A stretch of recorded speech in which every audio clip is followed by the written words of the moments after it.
영광의 시대는 항상 오래 가지 않죠.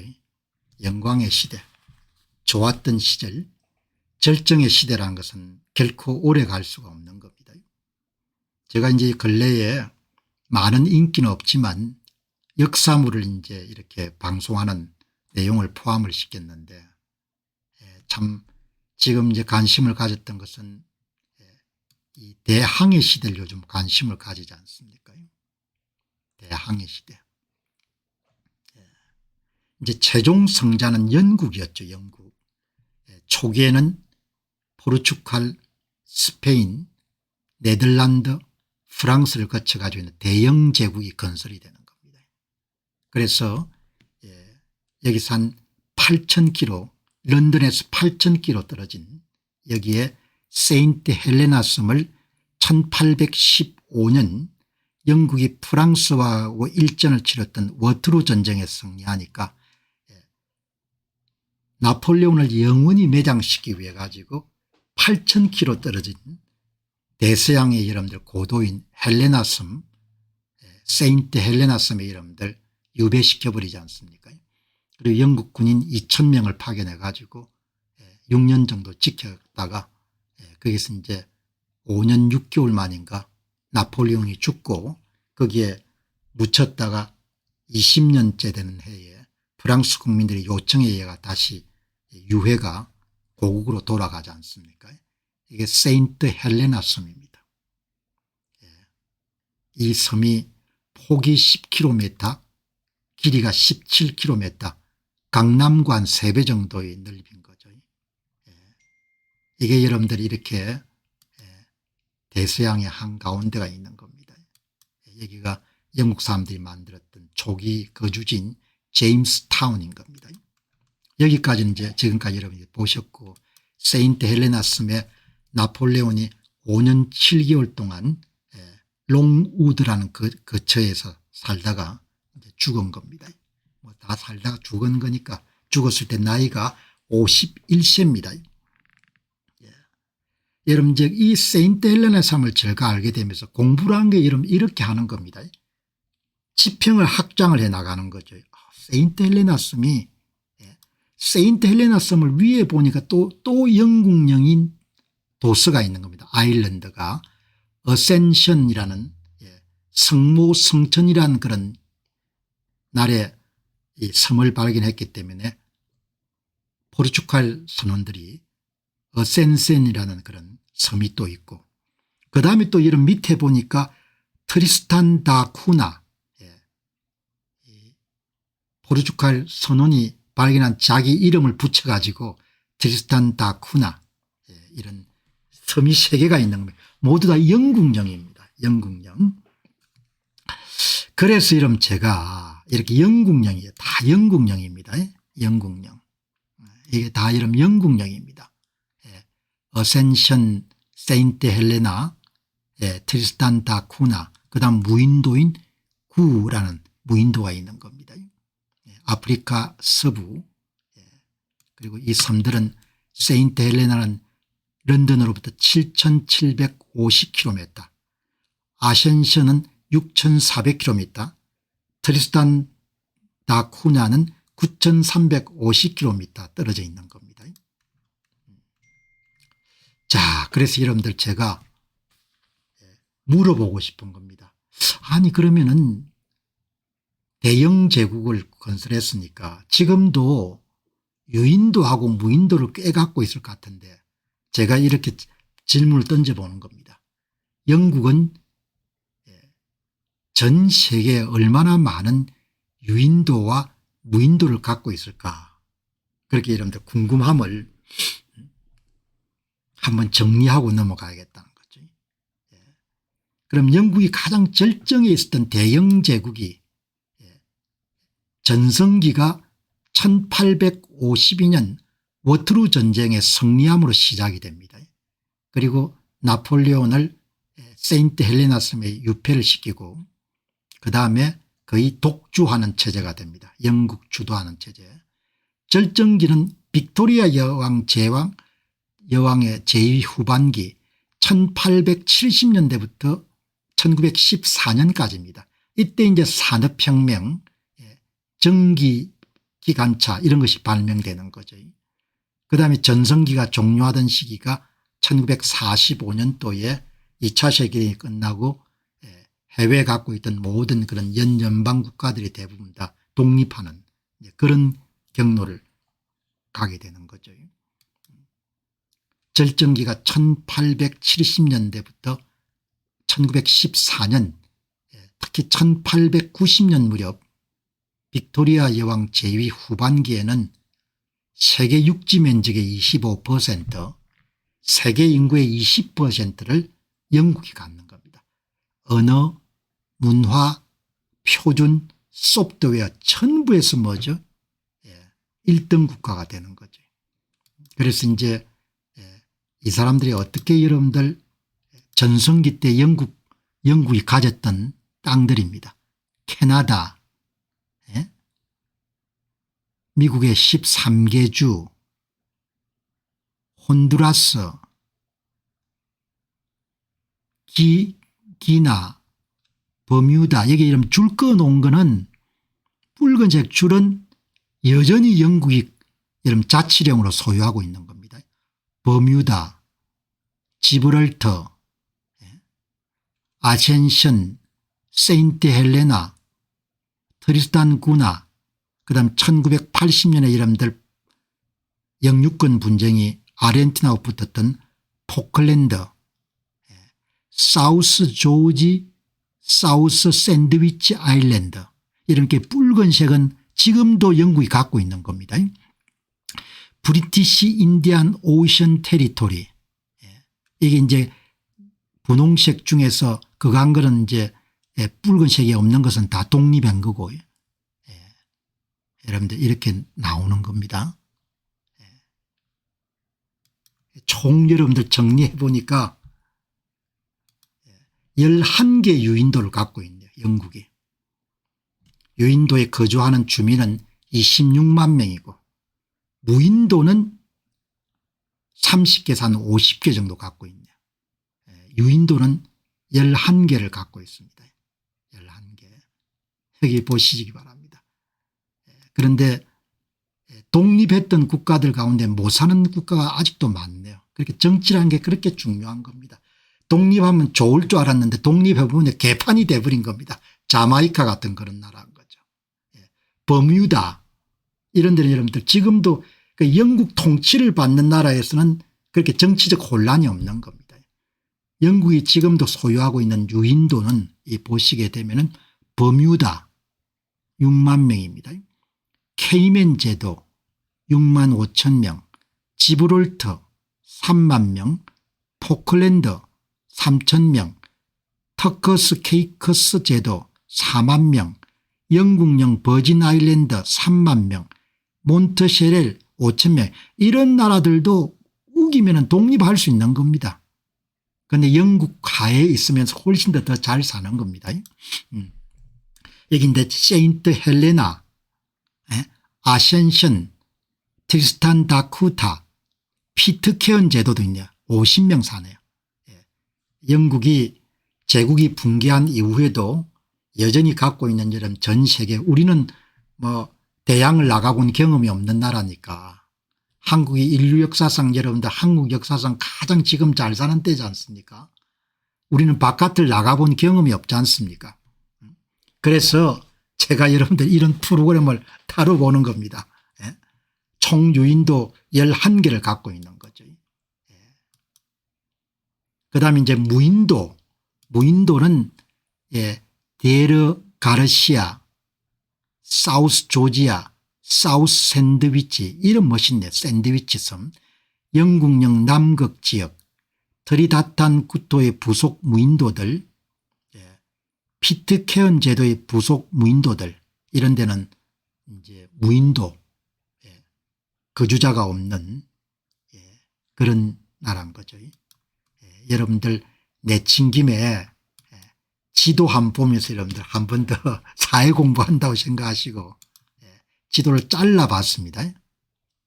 그러니까 영국이 전성기 때 가졌던 그런 영토입니다.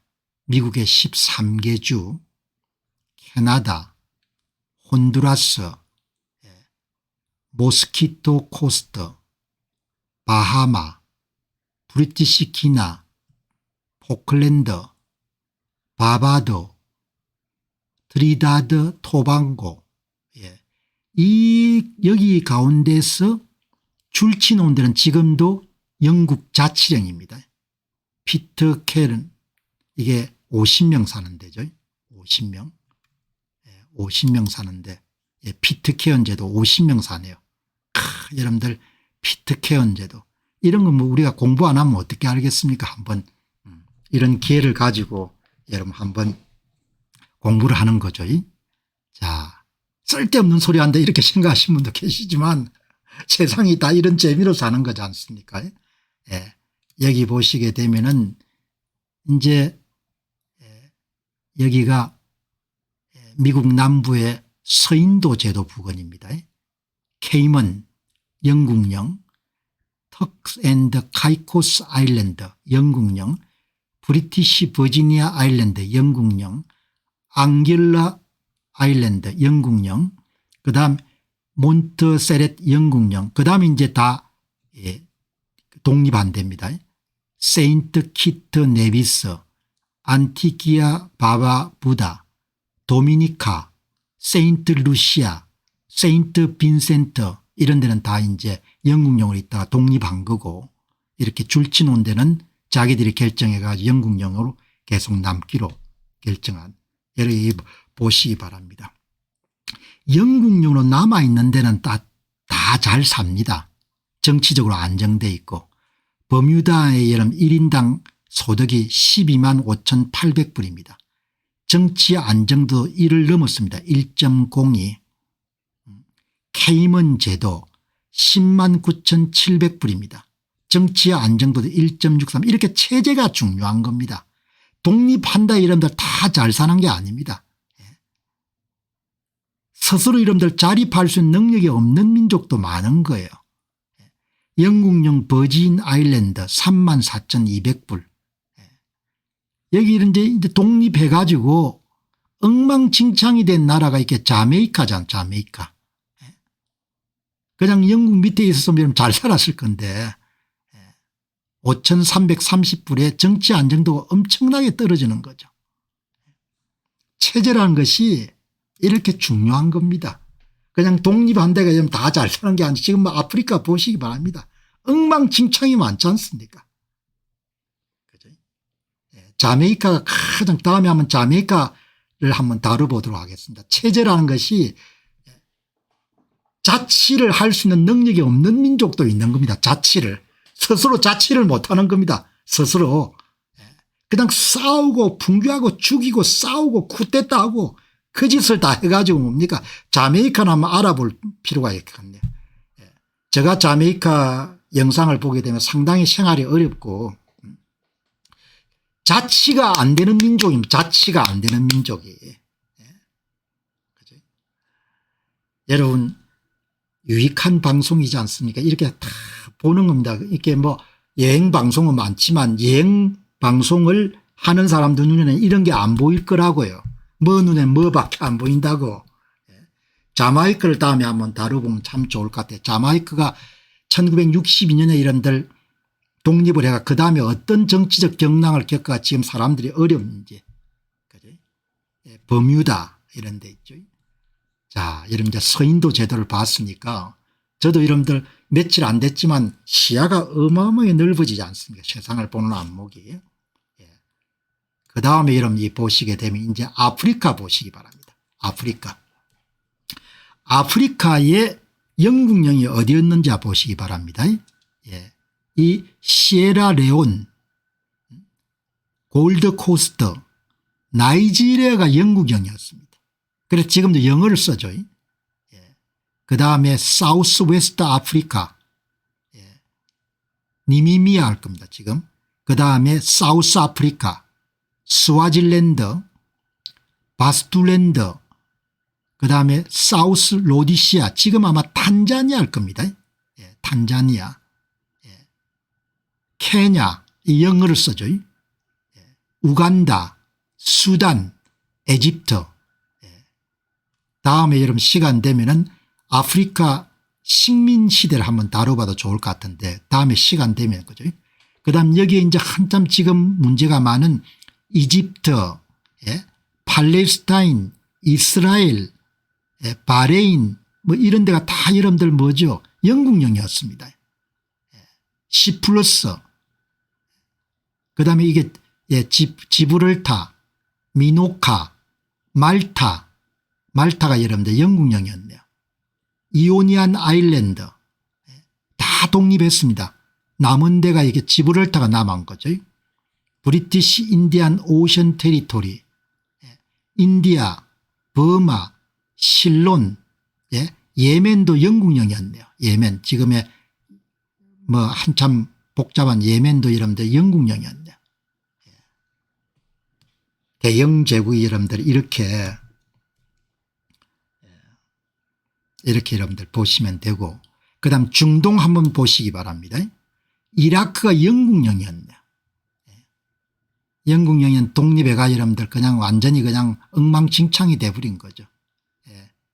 요르단도 영국령이었는데 팔레스타인, 오만, 소코트라, 아덴, 카타르가 영국령이었네. 쿠웨이트가 영국령이었고. 그 다음 여러분들이 보시게 되면 이제 아시아, 호주, 버마, 말레이시아, 싱가폴, 브루네이, 브리티시 노스 보르네오, 사라웍, 기니아, 웨스트 사모아, 통가, 뉴질랜드 다 영국령이었는데 나우루 이렇게 그죠? 자 여러분 오늘 영국이 아직도 유인도를 11개 갖고 있다고 이렇게 말씀을 드렸는데 견문을 좀 넓히는 겸 해가지고 말씀을 좀 드렸습니다. 영광은 저물고 포르투갈이라는 나라가 참 작은 나라였습니다. 대항해 시대를 열 때 포르투갈 인구가 100만 명 정도였습니다. 엄청난 나라죠. 100만 명이 세계 역사를 뒤엎는 그런 기적을 만들어낸 겁니다. 지금도 여러분들 포르투갈 인구가 1100만 정도밖에 안 됩니다. 유럽에서 좀 가난한 나라에 속하는 거죠. 여러분 내친 김에 그러면은 이 궁금함을 가지는 거죠. 그러면은 대항해 시대를 주도했던 포르투갈은 전 세계에 얼마나 많은 유인도와 무인도를 갖고 있을까. 15세기에 대항해 시대를 연 거 아닙니까. 포르투갈이 100만 명을 가지고 대항해 시대를 연 겁니다. 100만 명을 가지고 고야의 이름 식민도시를 건설하고 이렇게 한 겁니다. 엄청난 거죠. 다음에 포르투갈 좀 집중적으로 보려고 합니다. 얼마나 그 시대의 분위기가 여러분들 도전적이었으면 인구 100만 명을 가지고 전 세계 이름 항해를 한 겁니다. 대항해 시대를 주도했던 포르투갈은 여러분 이게 포르투갈 문양입니다. 이게 이 위에는 포르투갈 왕실의 문양이고 밑에는 포르투갈 공화국 문양입니다. 그래서 아마 축구 좋아하시는 분들은 포르투갈이 축구를 잘하니까 아마 이 깃발을 보시면은 기억을 할 겁니다. 포르투갈. 이게 이제 문장이 이런 거죠. 저도 입시 간여하지 않고 이제 이렇게 자유롭게 지식을 탐구할 수 있는 대항해 시대를 주도했던 포르투갈은 과거에 해외 식민지가 꽤 많았습니다. 모잠비크, 앙골라, 브라질, 특히 브라질 이름들 포르투갈어를 지금도 쓰지 않습니까. 인도의 고아, 마카오. 이게 전성기 때 포르투갈이 갖고 있던 그런 영토입니다. 100만 명을 가지고 이런 영토를 갖고 있었던 겁니다. 앙골라, 모잠비크, 인도 고야, 인구가 적었기 때문에 식민지 개척은 여러분들 좀 억제하고 이렇게 교역을 할 수 있는 도시를 여러분들 거점으로 확보하는 그런 전략을 사용을 했죠. 그죠? 포르투갈 상인들이 여기 이제 마카오도 있지 않습니까? 조선만 딱 피한 겁니다. 이 대항해 시대에. 그죠?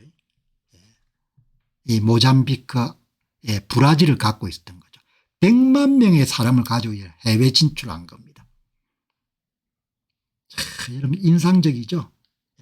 100만 명을 가지고 대항해 시대를 다 여러분들 연 겁니다. 그죠? 포르투갈은 축구는 잘하는데 1등이 없는 모양입니다. 여러분 이 포르투갈이 큰 섬 덩어리 2개를 갖고 있습니다. 여러분들 아마 잘 안 들어보신 분이 알 겁니다. 아졸레스 제도. 제도니까 섬이 여러 개 있는 겁니다. 9개 유인도로 구성되어 있습니다. 수도 포르투갈 리스본에 1500km 떨어져 있습니다. 그다음에 아프리카의 북서쪽에 마데일라 제도가 있습니다. 유럽 사람들이 자주 찾는 휴양지입니다. 이 아졸레스 제도는 아주 큽니다. 25만 명 정도가 거주할 정도니까 위도로 보면 서울하고 비슷합니다. 그런데 겨울이 따뜻해요. 해양성 기후죠. 해류가 아졸레스 제도로 이렇게 흘러가는 겁니다. 아졸레스 제도. 어디에 있는 거면 여기에 있습니다. 여기. 대항해 시대 초기에 개척한 겁니다. 그런데 그 많은 변화 속에서도 끝까지 지켜낸 겁니다. 포르투갈 조상들이 참 대단한 겁니다. 2개는 지켜낸 겁니다. 2개를. 포르투갈에서 이름들 1000몇백 킬로 떨어졌습니까? 1500km 떨어진 대서양에 있는 아졸레스 제도를 지켜낸 겁니다. 지켜낸 거고, 그 다음에 이제 여기에 보시게 되면은 여기에 아졸레스 제도,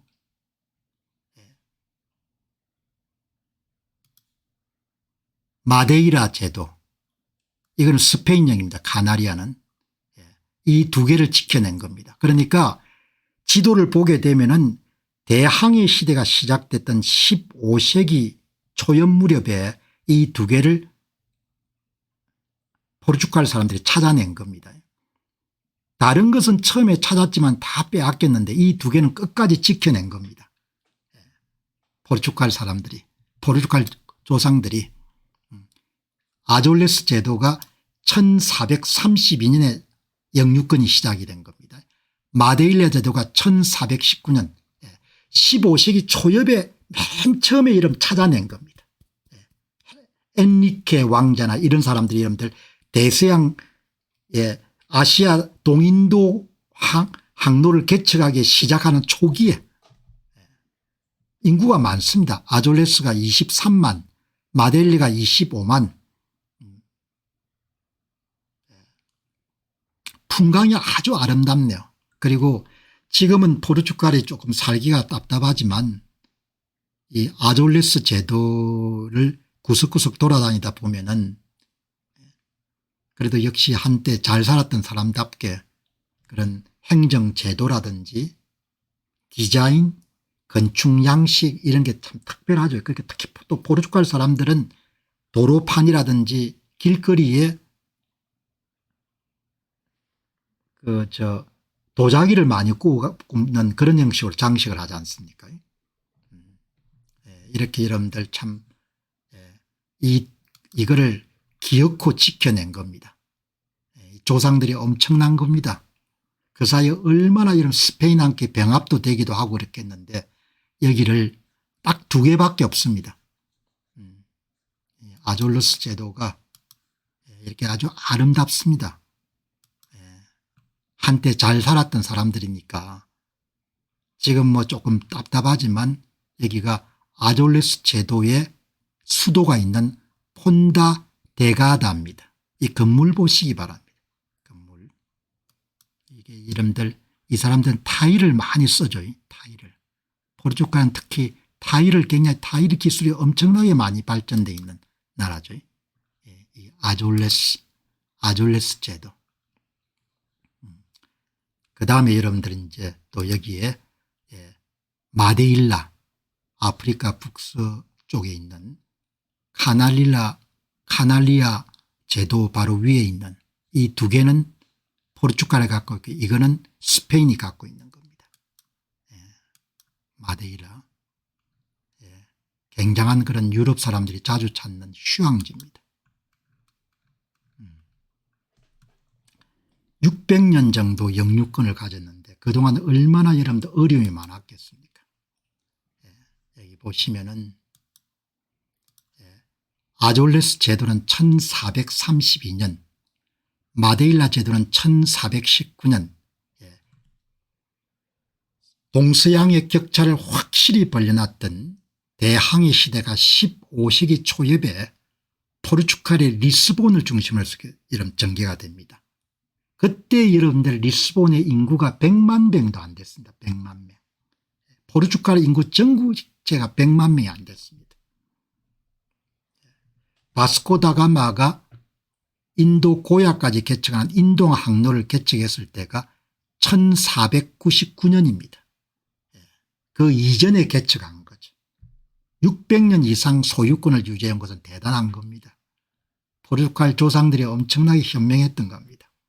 다 여러분들 이제 살림이 있던 집안에서 좀 가난해졌는데 그래 두 개는 유지한 겁니다. 두 개. 그 사이에 수많은 사람들이 똑똑했기 때문에 한번 보시죠. 예.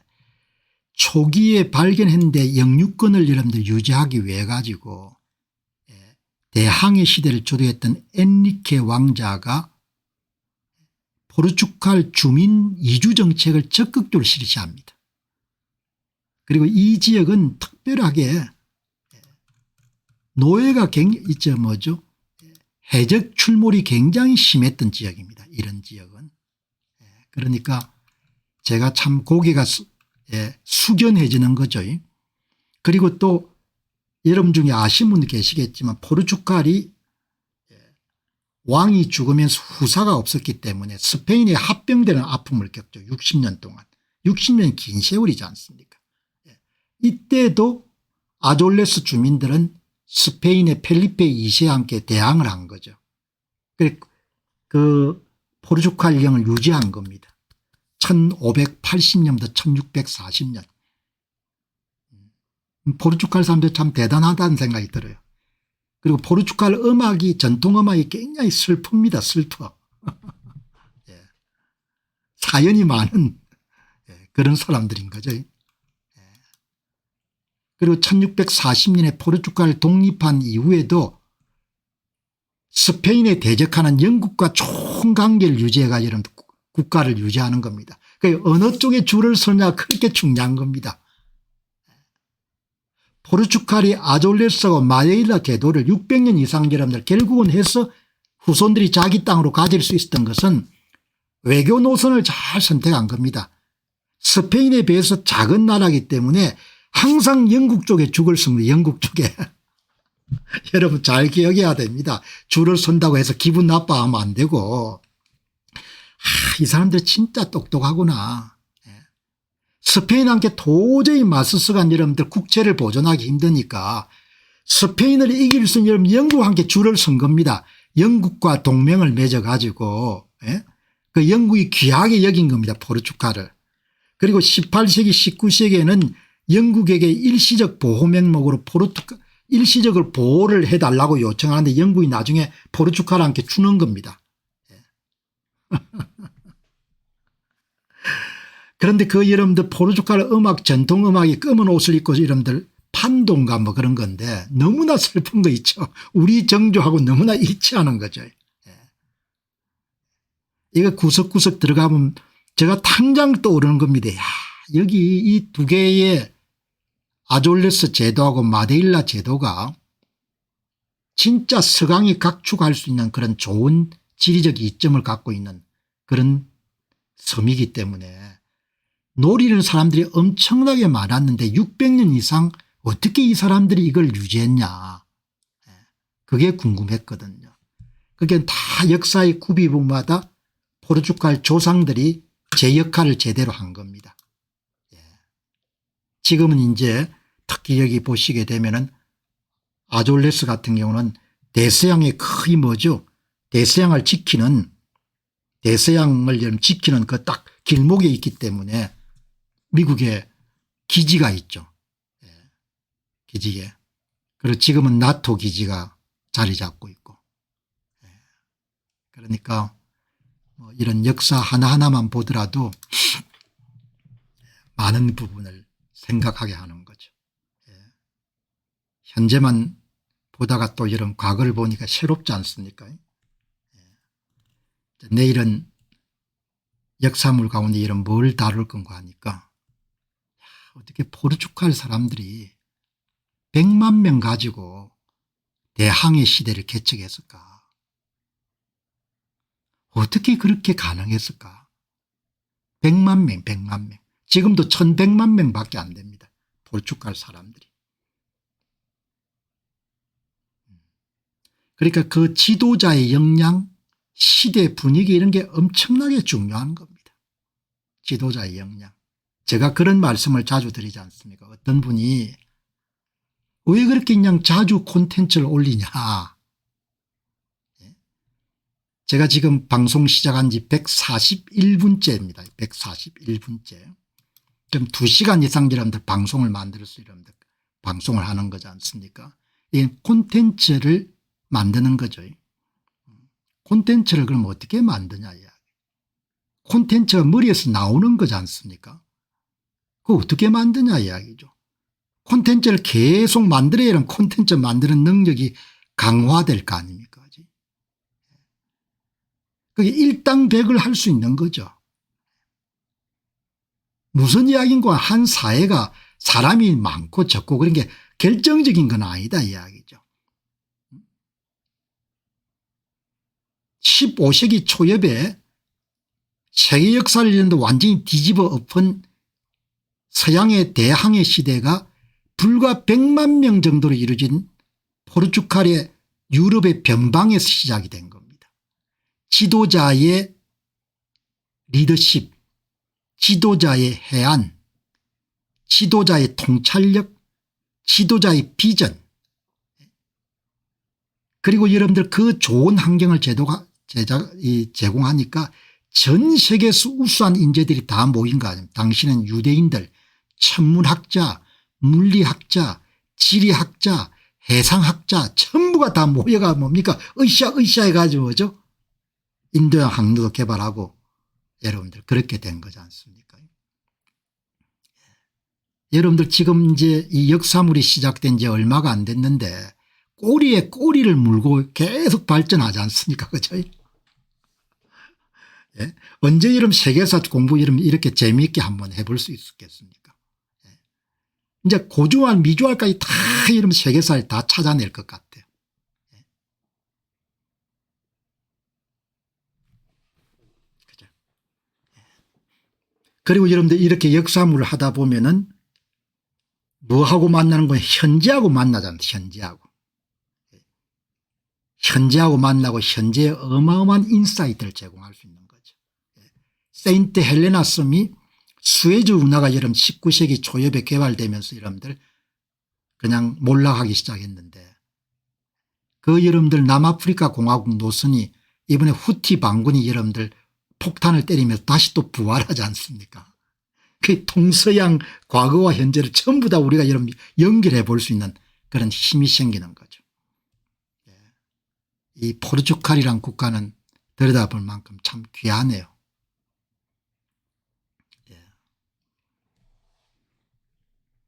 그리고 지금은 너무나 대단한 시대를 살아가는 거죠. 유튜브라는 그런 플랫폼이 있기 때문에 과거 같으면은 직접 방문해야 지식을 얻을 수가 있는데 간접 지식을 무한대로 여러분들 확장할 수 있는 그러니 뭐 구글에 대한 빛과 그림자가 다 있겠지만 유튜브 채널을 활성화시키는 것은 엄청난 공인 거죠. 유튜브 채널을 통해 가지고 가보지 않았지만 가본 것처럼 느낄 수가 있지 않습니까? 그래서 오늘 여러분들이 이 현재와 과거를 계속해서 이렇게 오가는 그런 프로그램을 통해서 많은 생각도 하시고 또 좋은 아이디어 얻으셔서 투자라든지 이런 부분에서 또 큰 성과 이루시는 그런 계기가 됐으면 좋겠습니다. 오늘 방송 마무리하고 또 내일 세 주제 준비해서 내일은 역사물에서 포르투갈이 어떻게 일어섰는가 어마어마한 이야기를 내일 여러분에 또 드리도록 그렇게 하겠습니다. 고맙습니다.